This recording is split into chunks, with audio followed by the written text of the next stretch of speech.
हाय दोस्तों, scary blog का एक नया सच्ची और डरावनी कहानी में आप सभी का स्वागत है। हम आज आपके लिए ऐसी खौफनाक और रहस्यमय कहानी लाए हैं जो आपके रातों की नींद छीन सकती है। ये कहानी हमें विनायक सर ने रांची से भेजा है। ये घटना उनके एक स्टूडेंट के साथ हुआ था जब उसने पहली बार एक नशा मुक्ति केंद्र में भर्ती हुआ। ये रिहैब सेंटर अपने आप में ही बहुत ही ज़्यादा अजीब था। वहाँ रहने वाले हर मरीजों को कुछ न कुछ अजीब महसूस होता था और कई बार तो यह एहसास बहुत ही डरावना हो जाता। आखिर ऐसा क्या था वहाँ, क्या हुआ वहाँ रहने वाले लोगों के साथ? आज जानेंगे इस घटना के हर एक रहस्यों को जो आपके रोंगटे खड़े कर देगा। तो बने रहिए आज इस कहानी के साथ, क्योंकि जो आप सोच रहे हैं उससे कहीं ज़्यादा खतरनाक हो सकता है ये अनुभव। लेकिन इससे पहले कि हम कहानी में आगे बढ़े, अगर आपको हमारा ये काम पसंद आए तो इस वीडियो को लाइक ज़रूर करें। कमेंट करके बताइए कहाँ से सुन रहे हैं आप इस कहानी को, और सब्सक्राइब ज़रूर करें ताकि हमें थोड़ा मोटिवेशन मिले। अगर आपके पास भी कोई ऐसी सच्ची और भूतिया अनुभव है या फिर कोई सच्ची डरावनी कहानी जिसे आप सबके साथ शेयर करना चाहते हैं तो हमें ज़रूर बताएं। अपनी कहानी भेजने के लिए हमें मेल करें। हमारी मेल आईडी आपको इस वीडियो में और वीडियो के डिस्क्रिप्शन बॉक्स में मिल जाएगी। हम आपके कहानी को इस चैनल पर ज़रूर प्रस्तुत करेंगे ताकि हर कोई जान सके असली डर असल में ठीक कैसा होता है। तो हेडफोन लगा लीजिए और तैयार हो जाइए हमारे साथ एक स्कैरी सफ़र के लिए।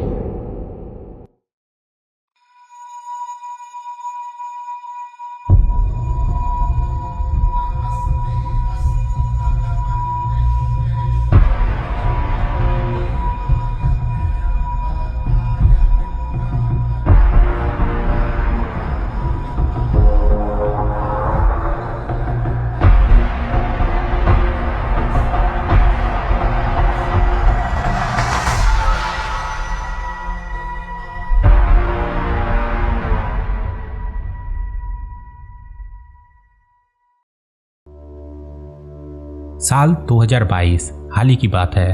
विनू 25 साल का एक होशियार लड़का जो इंजीनियरिंग की पढ़ाई कर रहा था, लेकिन हॉस्टल में रहने के दौरान वो गलत संगत में पड़ गया। धीरे धीरे उसने मादक पदार्थों का सेवन करना शुरू कर दिया। यह सिलसिला महीनों तक चलता रहा। उसकी पढ़ाई पर इसकी गहरी असर पड़ी।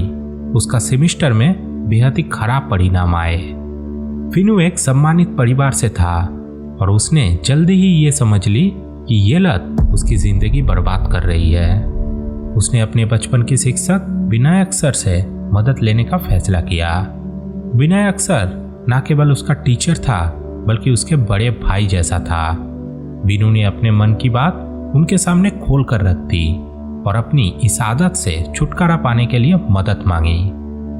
सर ने समय बर्बाद किए बिना विनू के माता पिता से बात की और उसे एक रिहैब सेंटर ले जाने की तैयारी शुरू कर दी। परिवार ने भी पूरी कोशिश की कि विनू को सही रास्ते पर वापस लाया जा सके। जब विनू को नशा मुक्ति केंद्र भेजा गया तो डॉक्टरों ने उसकी स्थिति का पूरा आकलन किया। उन्होंने 90 दिनों का एक विशेष उपचार की सिफारिश की, जिनमें से 15 दिन डिटॉक्स सेंटर में रहकर शरीर को नशा के प्रभाव से मुक्त करना था और बाकी 75 दिन उसे पुनर्वास केंद्र यानी कि रिहैब में बिताना था। इन 90 दिनों के बाद उम्मीद थी कि विनू अपनी पूरी आदतों को पूरी तरह से त्याग देगा। एक सामान्य जीवन तब वो जी सकेगा। परिवार ने तब उसे वहां रखने का निर्णय लिया और उसी दिन से शुरू हुआ उसका इलाज। डिटॉक्स के दौरान मरीजों को एक अलग इमारत में रखा जाता जो किसी हॉस्पिटल जैसा दिखता था। वहाँ रहने की सुविधा काफ़ी अच्छी थी। यहाँ पर ही विनू की मुलाकात हुई राघव से, जो उससे 5 साल बड़ा था और उसी दिन ही भर्ती हुआ था। दोनों जल्दी ही उपचार साथी यानी कि ट्रीटमेंट पार्टनर बन गए। डिटॉक्स के 15 दिन तो अच्छे से बीत गया। इस दौरान विनू और राघव ने एक दूसरे का सहारा बनकर न केवल इस प्रक्रिया को सरल बनाया बल्कि एक नई दोस्ती की नींव भी रखी। डिटॉक्स के बाद दोनों को पुनर्वास केंद्र ले जाया गया। ये केंद्र शहर से लगभग 3 किलोमीटर दूर एक पुरानी 3 मंजिला घर में था, जिसे विशेष रूप से पुनर्वास के लिए ही पुनर्निर्मित किया गया था। ये इमारत अंग्रेजी टी आकार की थी, जिसकी दोनों किनारों पर सीढ़ियां थी। ग्राउंड फ्लोर को इलाज, किचन और कैंटीन के लिए रखा गया था, जबकि पहली और दूसरी मंजिल पर मरीजों को रखने की व्यवस्था थी।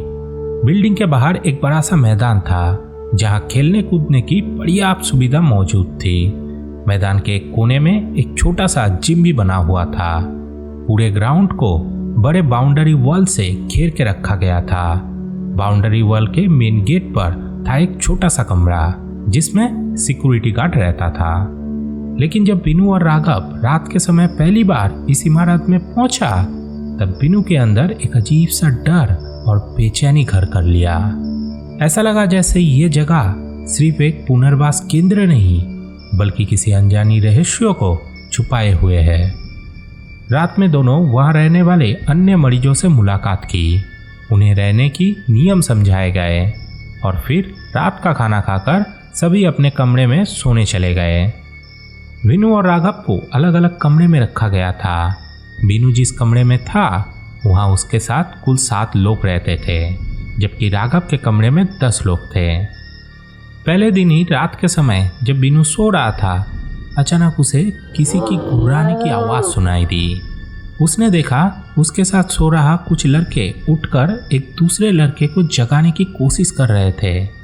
वो लड़का जो गहरी नींद में गुर्राते हुए सो रहा था। जब वो उठा तो पूरी तरह से पसीने में भीगा हुआ था। लड़कों में से एक ने तुरंत उसे पानी पीने के लिए कहा और बोला, सो जाओ, सब ठीक है। बिनू ने तब उस लड़के से पूछा, इसे क्या हुआ है? लड़के ने जवाब दिया, स्लीप पैरालिसिस। ये इलाज के दौरान कभी कभी होता है, चिंता मत करो। हालांकि बिनू को ये बात थोड़ा अजीब लगा। रात का माहौल और ये घटनाक्रम सब कुछ न कुछ छुपा रहा था। ठीक सुबह 6 बजे सभी मरीजों को उठाया गया। ये पहला दिन था, इसलिए बिनू थोड़ा स्वस्थ था। नहाने के बाद उसे योगा क्लास में भेजा गया। योगा के बाद नाश्ता और फिर सभी का डेली रूटीन चेकअप हुआ। यहाँ के मरीज बेहद अलग थे। किसी को भी यहाँ जोर जबरदस्ती नहीं लाया गया था। हर कोई अपने मर्जी से ही नशा छोड़ना चाहता था। सभी शारीरिक रूप से फिट थे। सभी हर दिन वॉलीबॉल और क्रिकेट खेलते थे। कोई मानसिक समस्या इन लोगों में था ही नहीं। यहाँ की नियम कड़ी थी। रोजाना सुबह और शाम 10 लोग किचन में खाना बनाने में मदद करते थे। हर दिन ये ड्यूटी बदलती थी। सफाई और रात में बिल्डिंग के निगरानी की जिम्मेदारी भी मरीजों को ही निभानी पड़ती थी। डेली रूटीन के बाद बिनू ने पूरी बिल्डिंग को घूमने का फैसला किया। कुछ लोग क्रिकेट खेल रहे थे तो कुछ जिम में थे और बाकी लोग अपने अपने काम में व्यस्त। जब बिनू दूसरे फ्लोर में पहुंचा तो उसने एक अजीब सी चीज नोटिस की। दूसरे मंजिल पर कुल 5 कमरे थे, लेकिन उसमें से केवल 3 ही खुला हुआ था, जिसमें से 2 में 10-10 लोग रहते थे। तीसरे कमरे सामान रखने के लिए इस्तेमाल होता था। बाकी 2 कमरे की कॉरिडोर में लोहे की बड़ी फ्रेम लगी हुई थी, जिसमें एक बड़ी कोलैप्सेबल गेट लगा था। वो गेट पूरी तरह से बंद था। अंदर केवल मकड़ी का जाला और धूल मिट्टी। ऐसा लग रहा था कि वहाँ किसी को जाने की अनुमति नहीं थी। ना ही अंदर का 2 रूम कोई इस्तेमाल करता था। बिल्डिंग के किसी कमरे में भी सीलिंग फैन नहीं था। हर कमरे में 3 बड़े स्टैंड फैन लगे हुए थे। ये बात बिनू को थोड़ा अजीब सा लगा। उसे लगा यहाँ की हर चीज के पीछे कोई राज छुपा हुआ है। दोपहर तक घूमते घूमते बिनू ने ये सब कुछ देखा। फिर सभी को लंच के लिए बुलाया गया, लेकिन बिनू के दिमाग में बार बार उस बंद कॉरिडोर और बिना पंखों वाले कमरों के ख्याल आ रही थी।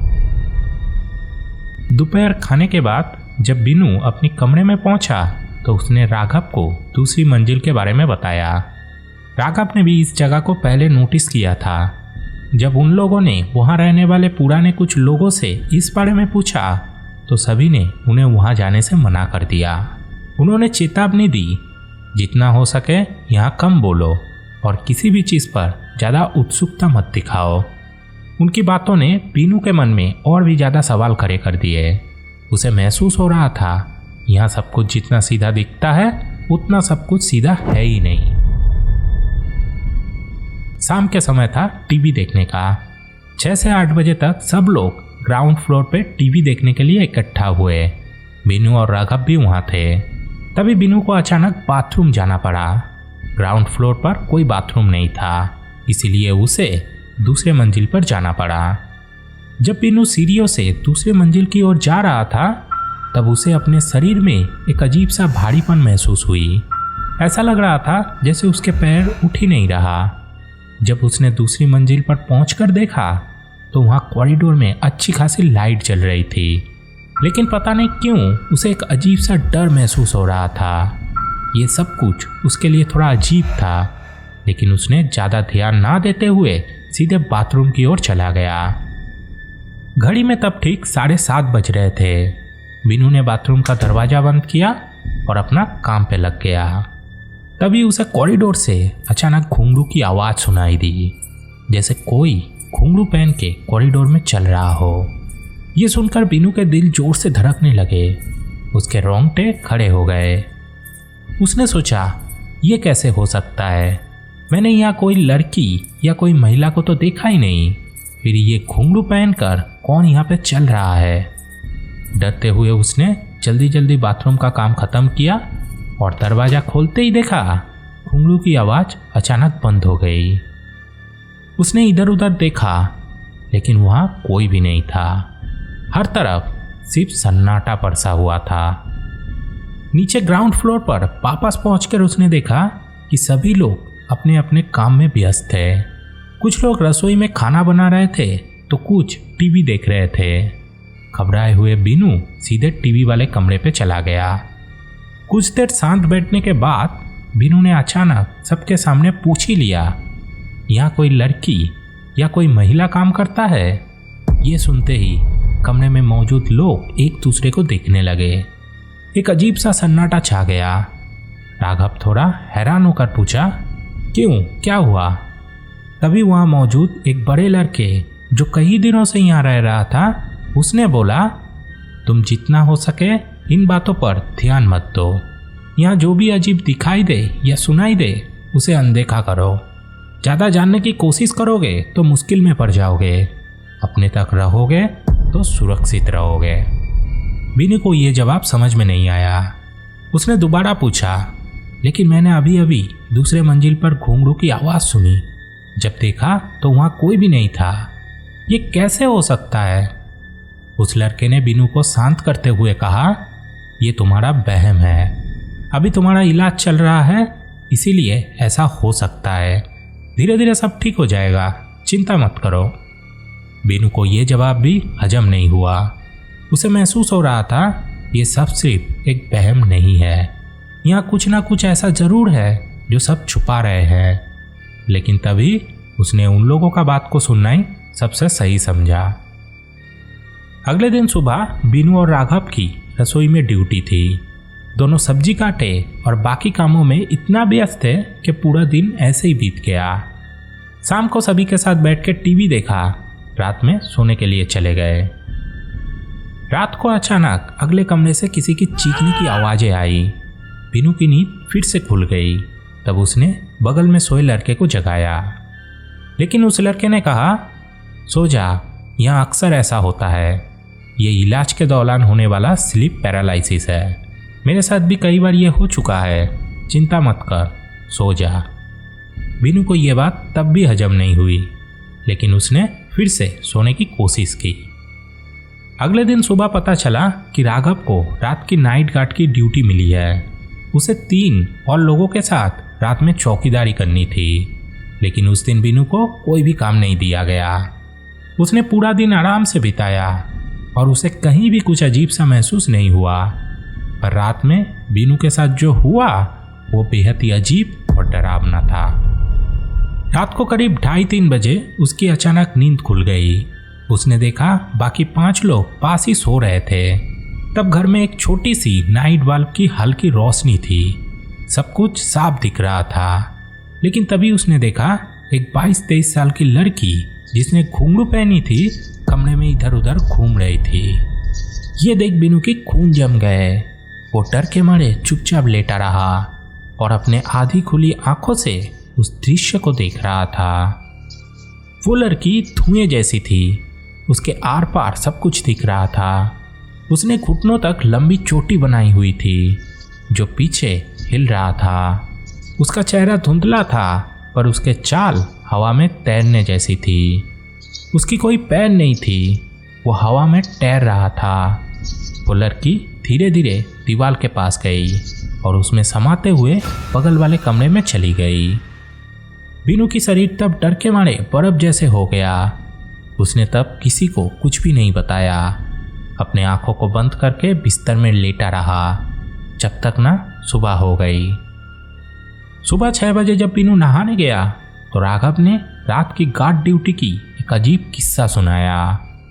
उसने बताया जब वो और अन्य 3 लोग रात को गार्ड ड्यूटी पर गए तो उन्हें लोहे का रॉड पकड़ाई गई, जबकि आमतौर पर एक लकड़ी की लाठी काफ़ी होती है। खासकर राघव को सख्त निर्देश दी गई कि वो लोहे का रॉड कभी भी हाथ से ना छोड़े, चाहे कुछ भी हो जाए। अजीब था ये सारा चीज़। बोलते हुए राघव हंस पड़ा। ड्यूटी के दौरान जब वो लोग ग्राउंड फ्लोर, फर्स्ट फ्लोर और सेकेंड फ्लोर का चक्कर लगा रहा था तो अचानक सेकेंड फ्लोर से बार बार दरवाज़ा खटखटाने की आवाज़ आने लगी। राघव ने जब वहाँ जाकर देखने की कोशिश की तो बाकी लड़कों ने उसे रोक लिया। उन्होंने कहा सेकेंड फ्लोर की दोनों बंद कमरों से ये आवाज़ें आती रहती है। वहाँ एक लड़की की आत्मा रहती है जो सबको बुलाती है। वहाँ हमें जाने की सख्त मना है। ये सुनकर राघव थोड़ा हंसा, लेकिन उनके सामने कुछ भी नहीं कहा। उन्होंने अपनी ड्यूटी जारी रखी। ये सब सुन के बीनू को ये एहसास हुआ पिछली रात उसने जो देखा और महसूस किया वो कोई सपना नहीं था। तब उसके दिल जोर से धड़कने लगे। उसे यकीन हो गया उस रात की घुंघरू की आवाज़ें और अजीब सी ठंडक कोई वहम नहीं थी। कुछ तो गड़बड़ थी, लेकिन उसने राघव से इस बारे में कुछ भी नहीं कहा, क्योंकि राघव हमेशा इन सब बातों को मजाक में उड़ा देता था। कुछ दिनों बाद जब बीनू को नाइट गार्ड की ड्यूटी पर जाना पड़ा तब उसके मन में डर सहमा हुआ था। हालांकि 3 अन्य लोगों के साथ ड्यूटी करते हुए उसे ज़्यादा कुछ महसूस नहीं हुआ। सिर्फ एक बार दूसरे मंजिल से दरवाजे खटखटाने की आवाज़ सुनाई दी, लेकिन बाकी लड़कों ने उसे नज़रअंदाज किया। ये देखते हुए बीनू ने भी इस चीज़ को पूरी तरह से नज़रअंदाज किया। लेकिन रात को हर मंजिल पर काफ़ी सन्नाटा थी, जैसे पूरी इमारत सो रही हो। रात भर चाय पीते और बातें करते हुए उन्होंने अपनी ड्यूटी बड़ी आसानी से पूरी कर ली। धीरे धीरे बीनू को ये सब कुछ आदत होता गया। रातों को कभी घुंघरू की आवाज़ सुनाई देना, कभी बंद दरवाजों के पीछे से खटखटाने की आवाज़। कई बार गहरी नींद में सोते वक्त लड़के अचानक किसी अदृश्य ताकत के वजह से जाग जाता, मानो उनके सांस रुक सी गई हो। ये सब कुछ धीरे धीरे उनके लिए सामान्य हो गया। बीनू भी अब इन सब घटनाओं को नज़रअंदाज करने लगा था, लेकिन राघव तब इन सब के बारे में ज़्यादा सोचने लगा और इसमें उसका इंटरेस्ट जगने लगा था। लगभग 1.5 महीनों तक सब कुछ ठीक ठाक चला। तभी एक दिन खबर आई कि इमारत में पेंटिंग का काम शुरू होगा। बाहर से कुछ मजदूर भी बुलाए जाएंगे। बीनू और बाकी लड़कों को उनकी मदद करनी थी। काम शुरू हुआ। मजदूरों ने धीरे धीरे दीवारों पर लगे पुराने पेंट को खरोचना शुरू किया। धीरे धीरे बिल्डिंग में रंगाई का काम चालू हो रहा था। तभी राघव को एक कोने में चाबी का गुच्छा मिला। उसने तुरंत वो गुच्छा लेकर अपने दोस्त बीनू के पास पहुंचा और उसे कहा, भाई ये देख चाबी का गुच्छा, चल दूसरे मंजिल का ताला खोल के देखते हैं कि अंदर आखिर क्या है। बीनू ने डरते हुए जवाब दिया, नहीं भाई, अगर कोई हमें देख लिया तो बड़ी मुसीबत हो जाएगी। लेकिन राघव कहाँ मानने वाला था। उसने हंसते हुए कहा, चुपके से खोल के देखूंगा, तू बस बाहर नज़र रखना कि कोई आ तो नहीं रहा। बीनू ने मना किया, लेकिन राघव के जिद के आगे उसकी एक भी ना चली। मजबूर होकर दोनों दूसरे मंजिल पर गए। जैसे ही वो ऊपर पहुंचे, बीनू को थोड़ा अजीब सा एहसास हुआ। बाहर दिन का उजाला था और लोग अपने अपने काम में व्यस्त था, लेकिन दूसरे मंजिल पर एक अजीब सा सन्नाटा बरसा हुआ था। बीनू ने तब घबराते हुए कहा, भाई मैं नहीं रहूंगा, तो अकेले देख ले, मैं नीचे जा रहा हूं। ये कहकर बीनू वहां से तुरंत चला गया, लेकिन राघव अकेले ही ताले की ओर बढ़े। कुछ देर बाद राघव छाती चौड़ा करके मुस्कुराते हुए वापस आया। उसने बीनू को एक कोने में बुला के कहा, क्या होता अगर तू मेरे साथ जाता? ये देख, मैं दोनों कमरे देख के आया हूँ, कुछ भी नहीं है वहाँ, सिर्फ मकड़ी का जाला, धूल और दीवालों में लगी सीलन के अलावा। फालतू में इन कमरों को बंद करके रखा है, थोड़ी मरम्मत करने के बाद इन्हें फिर से इस्तेमाल किया जा सकता है। लेकिन भाई याद रखना, किसी को मत बताना कि मैं वहाँ गया था। बीनू ने सर हिलाते हुए कहा, ठीक है भाई। दिन भर रंगाई का काम चलता रहा और रात को सब थक हार कर अपने अपने बिस्तर पे जाके सो गए। रात को करीब 3 बजे राघव के कमरे से चीखने चिल्लाने की आवाज़ आने लगी। बीनू जो पास के कमरे में ही सो रहा था, आवाज़ें सुनकर जग गया। बाकी लड़के भी घबराते हुए उठा और लाइट जलाया, चला गया पास की कमरे की ओर। देखा तो राघव बुरी हालात में बिस्तर पर तड़प रहा था। उसकी आंखें बंद थी और वो अजीब तरीकों से कांप रहा था। लड़कों ने उसे उठाने की पूरी कोशिश करी, लेकिन उसकी शरीर अकड़ गया था, जैसे धनुष की तरह खिंच गया हो। राघव पूरा बिस्तर गीला कर चुका था। कोई उसे पानी पिलाने की कोशिश कर रहा था तो कोई उसे होश में लाने की, लेकिन उसके मुंह तक नहीं खुला। उसका शरीर ठंडा और सख्त हो चुका था। नीचे रहने वाला स्टाफ अपना पूरा कोशिश करे, लेकिन कुछ भी नहीं हुआ। फिर एम्बुलेंस मंगाई गई और राघव को तुरंत हॉस्पिटल ले जाया गया। उस रात इमारत के माहौल में एक अजीब सी बेचैनी छा गई थी। हर किसी के दिल में एक अजीब सा डर महसूस हो रहा था। तभी अचानक वहाँ रहने वाले एक सीनियर भाई ने अपनी चुप्पी तोड़ते हुए कहा, ये तो होना ही था, आज नहीं तो कल। इतनी चेतावनी देने के बाद भी वो गया था दूसरी मंजिल पर, ताला खोलकर अंदर झांकने के लिए। लो अब भुगतो। सबकी नज़र तब उसकी तरफ उठी। किसी ने पूछा, भैया ये सब आपको कैसे पता चला? सीनियर भाई ने एक गहरी सांस लेते हुए कहा, मैंने खुद तो नहीं देखा, लेकिन सानू ने देखा था। उसने ही आके मुझे बताया।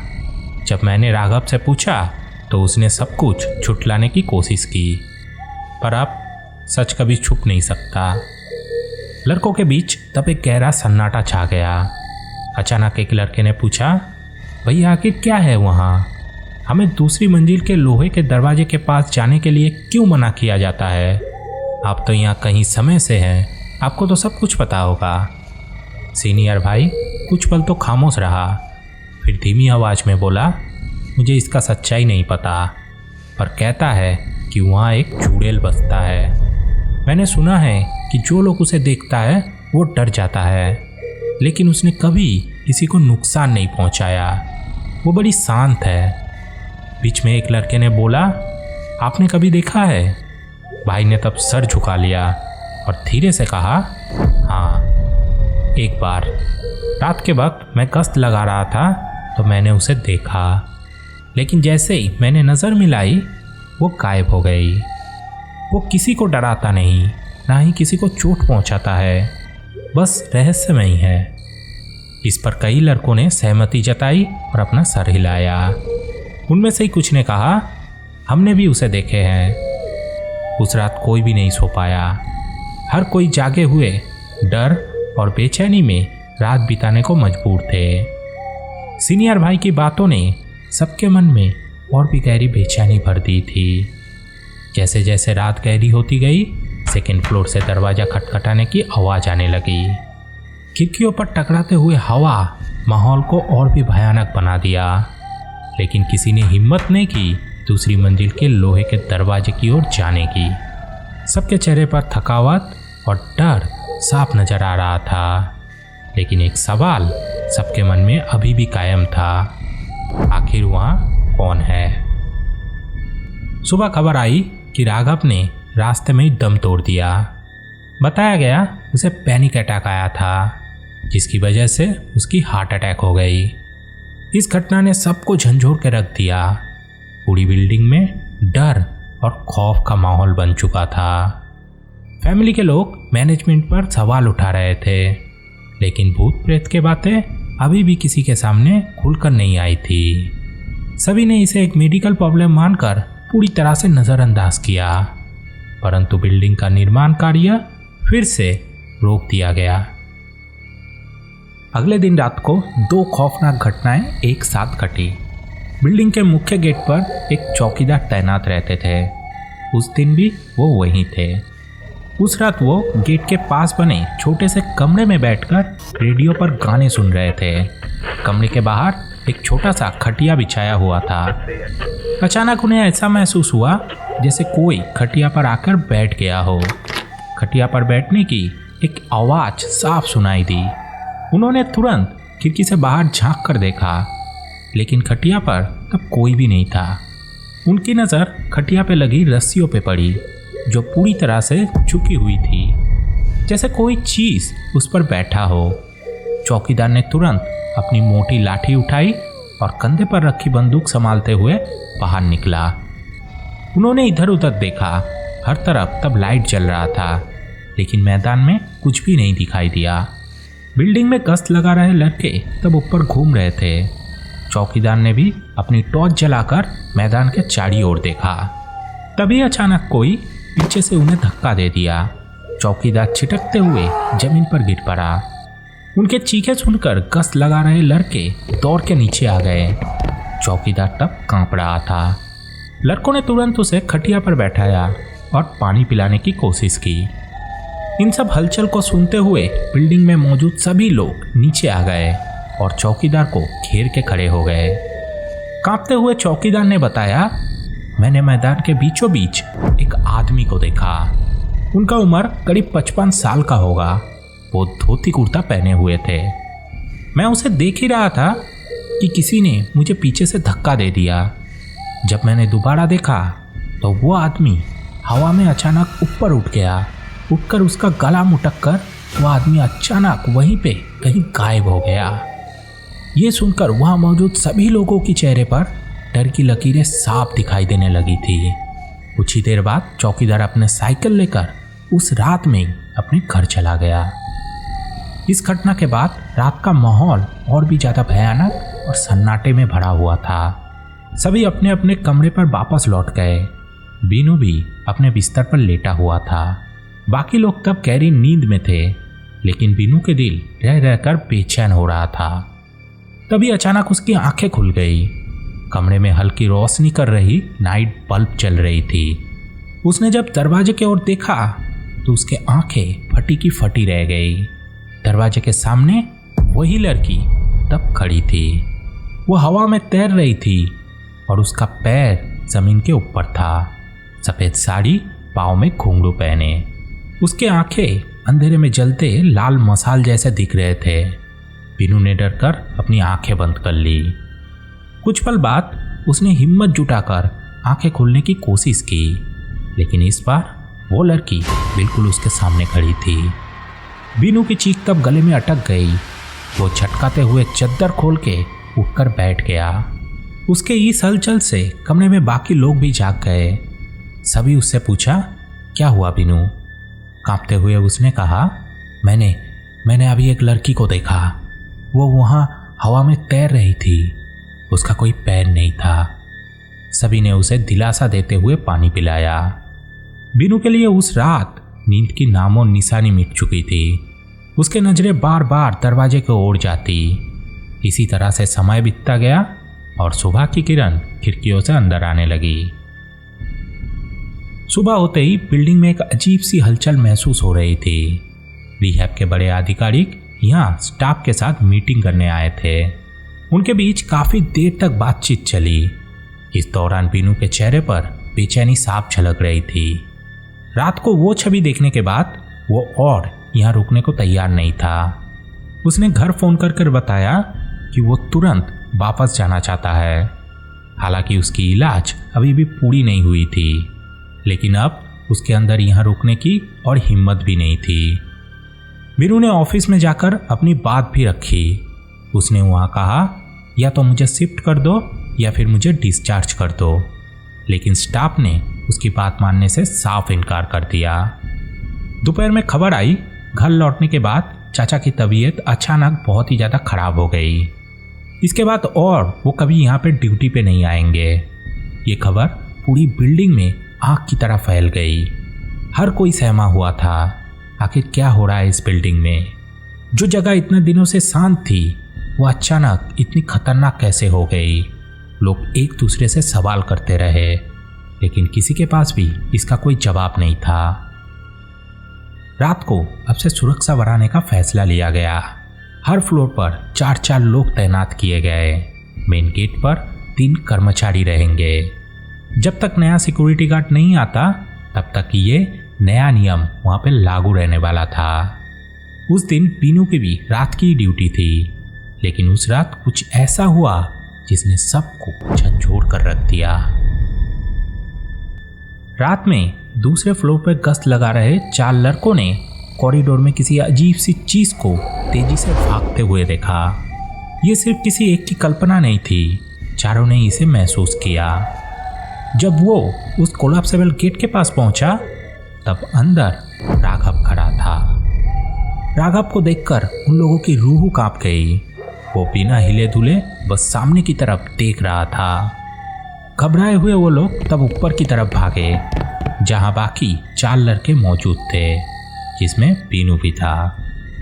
जब सभी ने नीचे जाकर देखा तब भी राघव गेट के अंदर खड़ा मिला। उसके आंखों में एक अजीब सी ठंडक और खामोशी थी। ये देखकर सबके रोंगटे खड़े हो गए। नीचे मेन गेट पर बैठे स्टाफ को यकीन दिलाने के लिए उन्हें ऊपर बुलाया गया। जो लोग नीचे से ऊपर आए उन्होंने भी राघव को वैसे ही खड़ा पाया। यहाँ तक कि स्टाफ के कुछ वरिष्ठ अधिकारी ने भी उस चीज को देखा था, लेकिन कोई कुछ कर नहीं पाया। तब कुछ देर बाद राघव वहां से अचानक सबके सामने गायब हो गया। इस घटना के बाद बिल्डिंग में रहने वाले हर कोई डर से सहम गया था। लोग अपने अपने भगवान की नाम लेने लगे। पूरी बिल्डिंग में एक अजीब सा सन्नाटा छा गया। जितने लोग तब 2nd फ्लोर में सो रहे थे, हर कोई 3rd फ्लोर में चला गया। किसी ने भी तब उस फ्लोर में रुकने की साहस नहीं दिखाया। वो रात सबके लिए बेहद ही बुरी हालात में बीता। सुबह होते ही बीनू और कुछ अन्य लोग जोरदार हंगामा मचाए। आखिरकार उस दिन 12 लोगों को रिहैब से छोड़ने का फैसला करना पड़ा। अधिकारी तब उनके मानसिक और शारीरिक स्थिति की जिम्मेदारी लेने को तैयार नहीं था। वो लोग ये शर्तें मानते हुए रिहैब छोड़ के चला गया, जिनमें बीनू भी शामिल था। बीनू जब घर पहुंचा तो वो पहले से बेहतर महसूस कर रहा था। कुछ दिनों तक उसने साइकियाट्रिस्ट की निगरानी में रहना ठीक समझा। उसका काउंसलिंग भी 1 हफ्ता तक चला। कुछ ही दिनों में ही वो पूरी तरह से सामान्य हो गया। एक दिन जब उसने अपने माँ के साथ बात करते हुए अपनी रहस्यमयी कहानी साझा की तो उसके माँ भी ये सुनकर चौंक गए। तभी उसने अपनी दोस्तों और जानकारों से भी इस बारे में पूछताछ करना शुरू कर दिया। बीनू को पता चला जिस रिहैब सेंटर में वो भर्ती हुआ था उसे अचानक ही शिफ्ट कर दिया गया है। पुराने बिल्डिंग अब पूरी तरह से खाली पड़ा है, लेकिन बीनू के दिमाग में उस जगह का रहस्य घर कर चुका था। उसे अब सच्चाई जाननी थी। उसने बहुत लोगों से बातें की, लेकिन कोई भी उसे संतोषजनक उत्तर नहीं दे सका। तभी एक दिन उसने अपनी टीचर विनायक सर से इस बारे में चर्चा की। जब उन्हें अपनी पूरी कहानी सुनाई तो विनायक सर भी चौंक गए। वो भी इस मामले को और गहराई से जानने के लिए उत्सुक हो गए और बीनू के साथ मिलकर इस पर खोजबीन करने का निर्णय लिया। काफी दिनों की छानबीन और लोगों से बातचीत करने के बाद ये पता चला कि वो बिल्डिंग पहले से ही हॉन्टेड थी। ये बिल्डिंग करीब 150 साल से भी ज़्यादा पुराना हो सकता है, जिसे ब्रिटिश काल में एक आलीशान फार्म हाउस के रूप में बनाया गया था। उस समय के ब्रिटिश अधिकारी यहाँ अपने मौज मस्ती के लिए आया करते थे। एक दिन वहाँ एक नर्तकी ने आत्महत्या कर ली, लेकिन क्यों और कैसे ये तो किसी को नहीं पता, ना ही कोई इसके बारे में कुछ जानता है। लेकिन उसके मरने के बाद से ही ये बिल्डिंग अजीब घटनाओं का केंद्र बन गई। आज़ादी के बाद भी इस बिल्डिंग को कई बार इस्तेमाल करने का कोशिश किया गया, लेकिन कोई भी यहाँ टिक नहीं पाया। बाद में इसे एक शादी हॉल में तब्दील किया गया तभी इसके तीसरे मंजिल को बनाए गए। लेकिन शादी हॉल के केयरटेकर ने भी एक दिन फांसी लगाकर यहाँ पर आत्महत्या कर ली। इसके बाद से ही वो हॉल बंद पड़ा था, लेकिन हाल ही में इसे एक रिहैब सेंटर में बदल दिया गया। लेकिन कुछ ही सालों में उसे भी बंद करना पड़ा। अब एग्जैक्टली क्या हुआ था वहाँ, ये तो किसी को भी नहीं पता। लेकिन आज भी वो ज़मीन बहुत ही ज़्यादा हॉन्टेड है। सवाल तो बहुत था, लेकिन उसका जवाब आज भी अनसुलझा। क्या उस नर्तकी की आत्माएं उस जगह को हॉन्टेड बना चुकी थी? क्या जिस लड़की को बिनू ने देखा था वो नर्तकी थी? क्या मरने वाले केयरटेकर और नर्तकी के बीच कोई संबंध था? क्या सिक्योरिटी गार्ड ने मैदान पे जिस चीज़ को देखा था वो केयरटेकर ही था? अचानक कैसे ये सब शांत आत्माएं इतनी ज़्यादा खतरनाक बन गई? अंत में सबसे बड़ा सवाल, क्या हुआ था राघव के साथ? ये सभी सवाल आज भी अनसुलझे हैं। रहस्य की परतें इतनी गहरी है कि सच्चाई भी उसके सामने पूरी तरह से डूब चुकी है।